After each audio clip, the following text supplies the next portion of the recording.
আজকের গল্প সুবর্ণ গোলক, বঙ্কিমচন্দ্র চট্টোপাধ্যায়।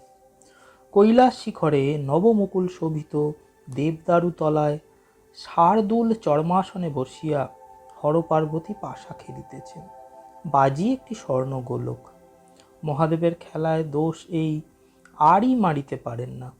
তাহা পারিলে সমুদ্র মন্থনের সময় বিষের ভাগটা তাহার ঘাড়ে পড়িত না। গৌরী আড়ি মারিতে পটু, প্রমাণ পৃথিবীতে তাহা 3 দিন পূজা। আর খেলায় যত হোক না হোক কান্নাইতে অদ্বিতীয়া, কেননা তিনি আদ্যা শক্তি।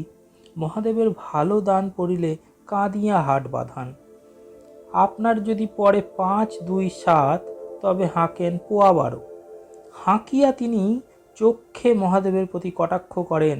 যে কটাক্ষে সৃষ্টি স্মৃতি প্রলয় হয়, তাহার গুণে মহাদেব দান দেখিতে পারেন না।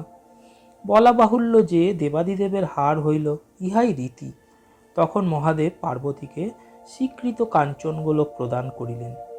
উমা তাহা গ্রহণ করিয়া পৃথিবীতে নিক্ষেপ করিলেন। দেখিয়া পঞ্চানন ভূকটি করিয়া কহিলেন, আমার প্রদত্ত গোলক ত্যাগ করিলে কেন?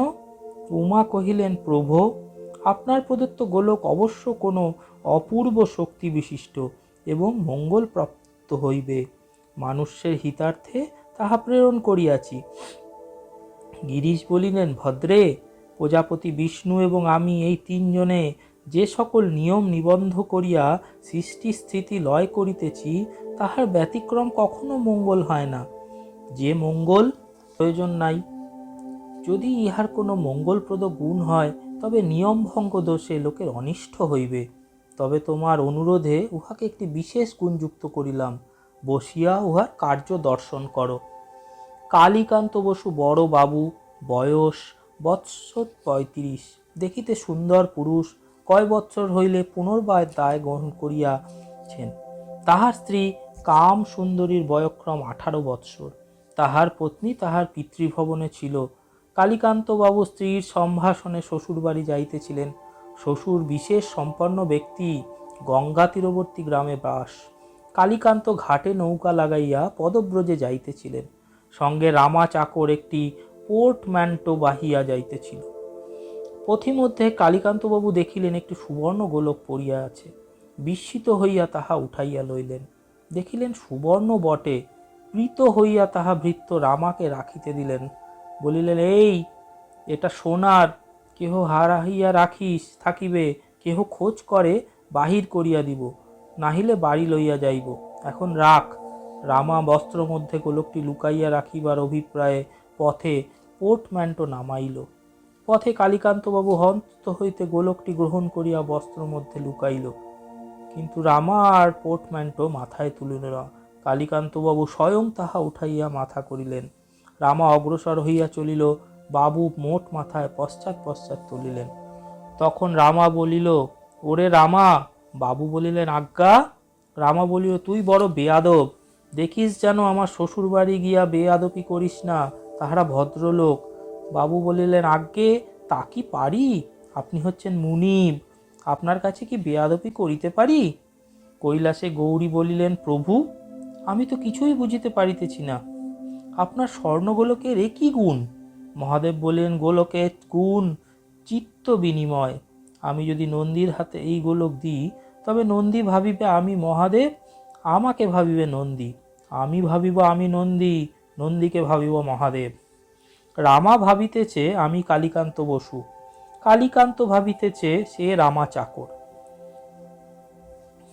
কালীকান্তবাবু যখন শ্বশুর বাড়ি পৌঁছিলেন, তখন তাহার শ্বশুর অন্তঃপুরে, কিন্তু বাহিরে একটা গন্ডগোল উঠিল। দারবান রামদিন পাড়ে বলিতেছে, আরে ও খানসামাজি, তুম হুয়া মত बैठियो, তুম হামারা পাস আও। শুনিয়া রামা গরম হইয়া চক্ষু রক্তবর্ণ করিয়া বলিলেন, যা বেটা মেরুয়াবাদী, যা, তোর আপনার কাজ করগে। দারবান পোর্টম্যান্টো নামাইয়া নিল। কালীকান্ত বলিল, দারোয়ানজি, বাবুকে অমন করিয়া অপমান করিও না, উনি রাগ করিয়া চলিয়া যাইবেন। দারবান জামাইবাবুকে চিনিত, খানসামাকে চিনিত না। কালীকান্তের মুখে এইরূপ কথা শুনিয়া মনে করিল, যেখানে জামাইবাবু ইহাকে বাবু বলিতেছেন, সেখানে ইনি বেশ কোনো ছদ্মবেশী বড়লোক হইবেন। দারবান তখন রক্তিবরে রামাকে যুক্ত করে আশীর্বাদ করিয়া কহিল, গোলাম কি কসুর মাপ কিজিয়ে। রামা কহিল, আচ্ছা তামুক ভেজ দেও। শ্বশুরবাড়ির খানসামা উদ্ধব অতি প্রাচীন পুরাতন ভৃত্য, সে বাঁধা হুকায় তামাকু সাজিয়া আনিল। রামা তাকিয়ায় হেলান দিয়া তামাকু খাইতে লাগিল। কালীকান্ত চাকরের ঘরে গিয়া কালিকায় তামাকু খাইতে লাগিল। উদ্ধব বিস্মিত হইয়া কহিল, দাদা ঠাকুর এ কি এ? কালীকান্ত কহিল, ওর সাক্ষাতে কি তামাকু খাইতে পারি? উদ্ধব গিয়া অন্তঃপুরে কর্তাকে সংবাদ দিল, জামাইবাবু আসিয়াছেন, তাহার সঙ্গে কে একজন ছদ্মবেশী মহাশয় এসেছেন। জামাইবাবু তাকে বড় মানেন, তার সাক্ষাতে তামাকু পর্যন্ত খান না। কর্তা নীলরতনবাবু শীঘ্র বহির্বাটিতে আসিলেন। কালীকান্ত তাহাকে দেখিয়া দূর হইতে একটি ষষ্ঠাঙ্গে প্রণাম করিয়া সরিয়া গেল। রামা আসিয়া নীলরতনের পায়ের ধুলা লইয়া কোলাকুলি করিল। নীলরতন ভাবিল, সঙ্গে লোকটা সভ্যভব্য বটে, তবে জামাই বাবাজিকে কেমন কেমন দেখিতেছি।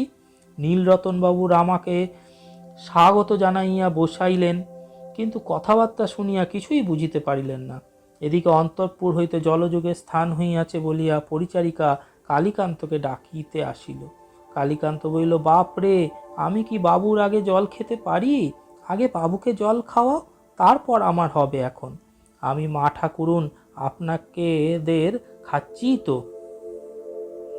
মা ঠাকুরুন শুনিয়া পরিচারিকা মনে করিল, জামাইবাবু আমাকে একজন শাশুড়ি টাশুড়ি মনে করেছেন। না করবেন কেন? আমাকে ভালো মানুষের মেয়ে বই তো আর ছোট লোকের মেয়ের মতো দেখায় না। ওরা 10টা দেখেছেন, মানুষ চিনতে পারেন, কেবল এই বাড়ির পোড়া লোকেরাই মানুষ চেনে না।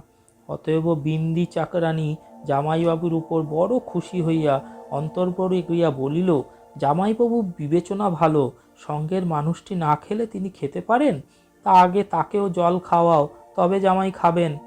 বাড়ির গৃহিণী মনে ভাবিলেন, সে উপরি লোক, তাহাকে বাড়ির ভিতরে আনিয়া জল খাওয়ানো হইতে পারে না, জামাইকে বাহিরে খাওয়ানো হইতে পারে না, তা তার জায়গা হোক আর বাহিরে, আর জামাইবাবু এ জায়গা হোক ভেতরে। গৃহিণী সেইরূপ বন্দোবস্ত করিলেন। রামা বাহিরে জলযোগের উদ্যোগ দেখিয়া বড় ক্রুদ্ধ হইল, ভাবিল এ কি অলৌকিকতা। এদিকে দাসী কালীকান্তকে অন্তঃপুরে ডাকিয়া আনিল। ঘরের ভেতর স্থান হইয়াছে, কিন্তু কালীকান্ত উঠানে দাঁড়াইয়া বলিল, আমাকে ঘরের ভেতর কেন? আমাকে এইখানে দুটো ছোলা গুড় দাও, জল খেয়ে একটু জল খাই। শুনিয়া শালীলা বলিল, বোসজামশাই যে এবার অনেক রকম রসিকতা শিখিয়েছে দেখতে পাই। কালীকান্ত কাতর হইয়া বলিল, আগে আমাকে ঠাট্টা করেন কেন? আমি আপনাদের তামাশার যোগ্য? একজন প্রাচীন ঠাকুরনী বলিল, আমাদের তামাশার যোগ্য কেন? যার তামাশার যোগ্য তার কাছে চলো। এই বলিয়া কালীকান্তের হাত ধরিয়া হর হর করিয়া টানিয়া ঘরের ভেতর লইয়া আসিল। সেখানে কালীকান্তর ভার্যা কাম সুন্দরী দাঁড়াইয়াছিল। কালীকান্ত তাহাকে দেখিয়া প্রভু পত্নী মনে করিয়া ষষ্ঠাঙ্গে প্রণাম করিল। কাম সুন্দরী দেখিয়া চন্দ্র বদনে মধুর হাসি হাসিয়া বলিল, ও কি রঙ্গ, এ আবার কোন ঠাট শিখিয়া আসিয়াছ? শুনিয়া কালীকান্ত কাতর হইয়া কহিল, আগে আমার সঙ্গে অমন কথা কেন? আমি আপনার চাকর, আপনি মুনিব। রসিকা কাম সুন্দরী বলিল, তুমি চাকর, আমি মুনিব, সে আজ না কাল, যতদিন আমার বয়স আছে ততদিন এই সম্পর্ক থাকিবে। এখন জল খাও। কালীকান্ত মনে করিল, বাবা, এর কথার ভাব যেন কেমন কেমন। আমাদের বাবু যে একটা গেছো মেয়ের হাতে পড়েছেন দেখতে পাই, তা আমার সবাই ভালো। এই ভাবিয়া কালীকান্ত পুনর্বার ভক্তিভরে প্রমাণ করিয়া পালাইবার উদ্যোগ করিতেছেন। দেখিয়া কাম সুন্দরী আসিয়া তাহার গাত্র বস্ত্র ধরিল, বলিল, ওরে আমার সোনার চাঁদ, আমার 7 রাজার ধন 1 মানিক, আমার কাছ থেকে আর পালাতে হয় না। এই বলিয়া কাম সুন্দরী স্বামীকে আসনের দিকে টানিতে লাগিল। কালীকান্ত আন্তরিক কাতরতার সহিত হাত জোর করিয়া বলিল, দোহাই বউ ঠাকুরনী, আপনার 7 দোহাই, আমাকে ছাড়িয়া দিন। আপনি আমার স্বভাব জানেন না, আমি সে চরিত্রের লোক নই। কাম সুন্দরী হাসিয়া বলিল, তুমি যে চরিত্রের লোক আমি বেশ জানি, এখন জল খাও। কালীকান্ত বলিল, যদি আপনার কাছে কেহ আমার এমন নিন্দা করিয়া থাকে, তবে সে ঠকাম করিয়াছে। আপনার কাছে হাত জোর করিতেছি, আপনি আমার গুরুজন, আমায় ছাড়িয়া দিন। কামসুন্দরী রসিকতা প্রিয় মনে করিল যে এ একতর নতুন রসিকতা বটে। বলিল, প্রাণাধিক তুমি কত রসিকতা শিখিয়া আসিয়াছ তাহা বুঝা যাইবে। এই বলিয়া স্বামীর দুই হস্ত ধারণ করিয়া আসনে বসাইবার জন্য টানিতে লাগিল। হস্ত ধারণ মাত্র কালীকান্ত সর্বনাশ হইল মনে করিয়া, বাবারে গেলাম রে, এগোরে আমায় মেরে ফেললে রে বলিয়া চিৎকার আরম্ভ করিল। চিৎকার শুনিয়া গৃহস্থ সকলে ভীত হইয়া দৌড়াইয়া আসিল। মা, ভাগিনী, পিসি প্রভৃতিকে দেখিয়া কামসুন্দরী স্বামীর হস্ত ছাড়িয়া দিল। কালীকান্ত অবসর পাইয়া ঊর্ধ্বশ্বাসে পলায়ন করিল। গৃহিণী কামসুন্দরীকে জিজ্ঞেস করিলেন, কি লা কামি, জামাই অমন করে উঠল কেন? তুই কি মেরেছিস? বিস্মিতা কামসুন্দরী মর্ম পীড়িতা হইয়া কহিল, মারিব কেন, আমি মারিব কেন?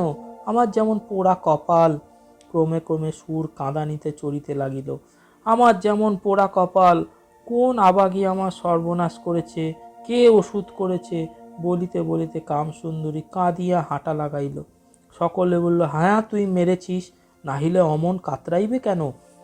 এই বলিয়া সকলে কামাকে পাপিষ্ঠা, ডাইনি, রাক্ষসী ইত্যাদি কথায় ভৎসনা করিতে লাগিল। কামসুন্দরী বিনা অপরাধে নিন্দিতা ও ভৎসিতা হইয়া কাঁদিতে কাঁদিতে ঘরে গিয়া দ্বার দিয়া শুইয়া পড়িল। এদিকে কালীকান্ত বাহিরে আসিয়া দেখিল যে বড় একটা গোলযোগ বাঁধিয়া উঠিয়াছে। নীলরতনবাবু স্বয়ং এবং দারবান ও উদ্ধব সকলে পড়িয়া যে যেখানে পারিতেছে সে সেখানে রামকে প্রহার করিতেছে। কিল, লাথি, চর চাপড়ের বৃষ্টির মধ্যে রামা চাকর কেবল বলিতেছে, ছেড়ে দে রে বাবারে, জামাই মারে এমন কখনো শুনি নাই। আমার কি, তোদের মেয়েকে একাদশী করতে হবে। নিকটে দাঁড়াইয়া তরঙ্গ চাকরানী হাসিতেছে। সে সর্বদা কালীকান্ত বাবুর বাড়িতে যাতায়াত করিত, সে রামা চাকরকে চিনিত, সে বলিয়া দিয়াছে। কালীকান্ত বাবু মারপিট দেখিয়া ক্ষিপ্রের ন্যায় উঠান না ময় বেড়াইতে লাগিল, বলিতে লাগিল, কি সর্বনাশ হইল, বাবুকে মারিয়া ফেলিল। ইহা দেখিয়া নীলরতনবাবু আরও কোপাবিষ্ট হইয়া রামাকে বলিতে লাগিল, তুই বেটাই জামাইকে কি খাওয়াইয়া পাগল করিয়া দিয়েছিস, মার বেটাকে জুতো। এই কথা বলায় যেমন শ্রাবণ মাসে বৃষ্টির উপর বৃষ্টি চাপিয়া আসে, তেমনি নির্দোষী রামার ওপর প্রহার বৃষ্টি চাপিয়া আসিল। মারপিঠের চোটে বস্ত্র মধ্য হইতে লুকানো স্বর্ণগোলকটি পড়িয়া গেল। দেখিয়া তরঙ্গ চাকরানী তাহা কুড়াইয়া লইয়া নীলরতনবাবুর হস্তে দিল। বলিল, ও মিনসে চোর, দেখুন একটা সোনার তাল চুরি করিয়া রাখিয়াছে, দেখি। বলিয়া নীলরতনবাবু স্বর্ণগোলক হস্তে লইলেন। অমনি তিনি রামাকে ছাড়িয়া দিয়া সরিয়া দাঁড়াইয়া কোচার কাপড় খুলিয়া মাথায় দিলেন। তরঙ্গ মাথার কাপড় খুলিয়া কোঁচা করিয়া পড়িয়া পাদুকা হস্তে রামাকে মারিতে প্রবৃত্ত হইল। উদ্ধব তরঙ্গকে বলিল, তুই মাগি আবার এর ভেতরে এলি কেন? তরঙ্গ বলিল, কাকে মাগি বলিতেছিস? উদ্ধব বলিল, তোকে। আমাকে ঠাট্টা? এই বলিয়া তরঙ্গ মহাক্রোধে হস্তের পাদুকার দ্বারা উদ্ধবকে প্রহার করিল। উদ্ধব ক্রুদ্ধ হইয়া স্ত্রীলোককে মারিতে না পারিয়া নীলরতন বাবুর দিকে চাহিয়া বলিল, দেখুন দেখি কর্তামশাই, মাগির কত বড় স্পর্ধা, আমাকে জুতা মারে। কর্তা তখন একটুখানি ঘোমটা টানিয়া একটু রসের হাসি হাসিয়া মৃদু স্বরে কহিলেন, তা মেরেছেন মেরেছেন, তুমি রাগ করিও না, মুনিব মারতে পারেন। শুনিয়া উদ্ধব আরো ক্রুদ্ধ হইয়া বলিল, ও আবার কিসের মুনিব? ও চাকর, আমিও চাকর। আপনি এমন আজ্ঞা করেন, আমি আপনার চাকর, ওর চাকর কেন হব? শুনিয়া কর্তা আবারও একটু মধুর হাসিয়া বলিলেন, মরণ আর কি, বুড়ো বয়সে মিনসের রস দেখো, আমার চাকর আবার তুমি কিসে হতে গেলে? উদ্ধব অবাক হইল, মনে করিল আজ কি পাগলের পাড়া পড়িয়াছে নাকি। উদ্ধব বিস্মিত হইয়া রামাকে ছাড়িয়া দাঁড়াইল। এমন সময় বাড়ির গোরক্ষক গোবর্ধন ঘোর আসিয়া সেইখানে উপস্থিত হইল। সে তরঙ্গের স্বামী, সে তরঙ্গের অবস্থা ও কার্য দেখিয়া বিস্মিত হইল। তরঙ্গ তাহাকে গ্রাহ্যও করিল না। এদিকে কর্তামশাই গোবর্ধনকে দেখিয়া ঘোমটা টানিয়া এক পাশে দাঁড়াইলেন। গোবর্ধনকে আড়ে আড়ে দেখিয়া চুপি চুপি বলিলেন, তুমি উহার ভিতর যাইও না। গোবর্ধন তরঙ্গের আচরণ দেখিয়া অত্যন্ত রুষ্ট হইয়াছেন, সে কথা তাহার কানে গেল না। সে তরঙ্গে চুল ধরিতে গেল। নচ্ছাড় মাগি, তোর হায়া নেই? এই বলিয়া গোবর্ধন অগ্রসর হইতেছে দেখিয়া তরঙ্গ বলিল, গোবরা, তুইও কি পাগল হয়েছিস নাকি? যা গরুর জাপ দিকে যা। শুনিয়া গোবর্ধন তরঙ্গের কেশাকর্ষণ করিয়া উত্তম মধ্যম আরম্ভ করিল। দেখিয়া নীলরতন বলিলেন, যা পোড়া কপালে মিনসে, কর্তাকে ঠেঙিয়ে খুন করলে। এদিকে তরঙ্গ ক্রুদ্ধ হইয়া, আমার গায়ে হাত তুলিস বলিয়া গোবর্ধনকে মারিতে আরম্ভ করিল। তখন একটা বড় গোলযোগ হইয়া উঠিল। শুনিয়া পাড়ার প্রতিবাসী রাম মুখোপাধ্যায়, গোবিন্দ চট্টোপাধ্যায় প্রভৃতি আসিয়া উপস্থিত হইল।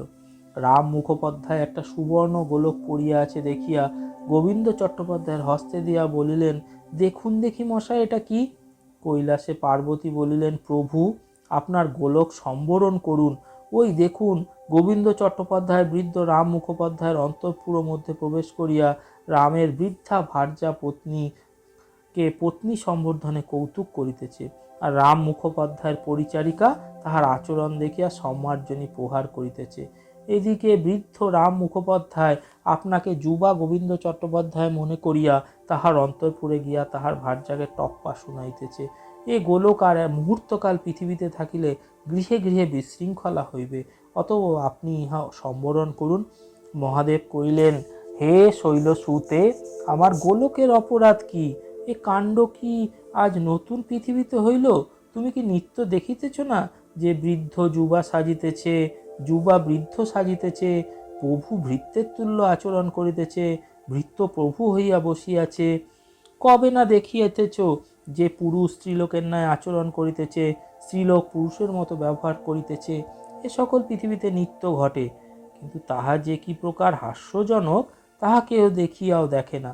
আমি তাহা এবার সকলের প্রত্যক্ষীভূত করিলাম, এক্ষণে গোলক সমৃদ্ধ করিলাম। আমার ইচ্ছায় সকলেই পুনর্বার স্ব প্রকৃতিস্থ হইবে এবং যাহা ঘটিয়া গিয়াছে তাহা কাহারও স্মরণ থাকিবে না। তবে লোকহিতার্থে আমার বরে বঙ্গদর্শন এই কথা পৃথিবীর মধ্যে প্রচারিত করিবে।